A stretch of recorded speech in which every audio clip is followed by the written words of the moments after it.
અંકલેશ્વરની પ્રખ્યાત ખોડિયાર કાઠિયાવાડી હોટલ અને સુરુચિ હોટલને નગરપાલિકા દ્વારા ગંદા પાણીનો જાહેર માર્ગ ઉપર નિકાલ કરતા દંડ ફટકારવામાં આવ્યો હતો। અંકલેશ્વરની ખાણીપીણીના શોખીનો માટે એક ચોંકાવનારા સમાચાર સામે આવ્યા છે।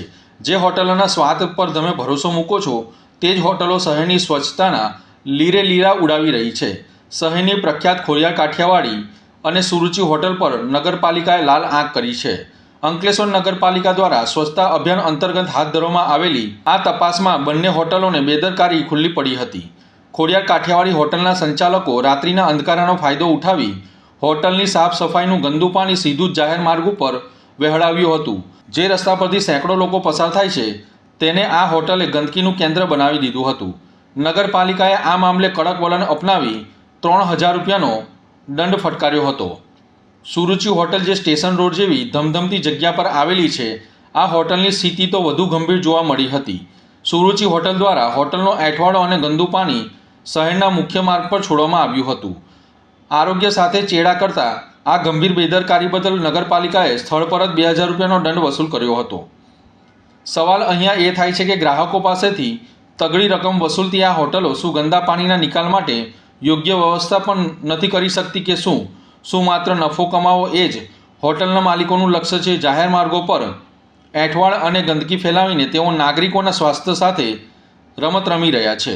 નગરપાલિકાની આ કાર્યવાહી બાદ હવે જોવું એ રહ્યું કે શું આ હોટલો પોતાની ભૂલ સુધારશે કે પછી દંડ ભરીને ફરી ગંદકી ફેલાવવાનું શરૂ રાખશે, તે તો આવનારો સમય જ બતાવશે।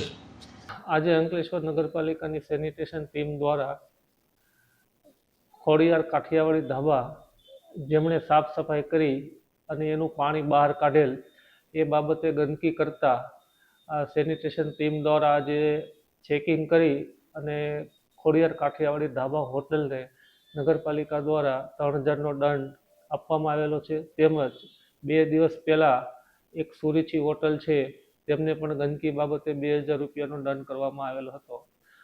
હું આ મીડિયાના માધ્યમથી સૌ નાગરિકોને, સૌ દુકાનદારોને જણાવું છું કે અંકલેશ્વર નગરપાલિકાની જે સફાઈની કામગીરી છે એમાં સૌ સાથ સહકાર આપે તો જ આપણે નગરને સ્વચ્છ રાખી શકશું। નગરપાલિકા એકલાથી સ્વચ્છ રાખવા માટે ઘણી તકલીફ પડતી હોય છે। લોકોને વિનંતી કરું છું કે ડોર ટુ ડોરની ગાડીમાં કચરો નાખે અને નગરને સ્વચ્છ રાખવામાં ફાળો આપે।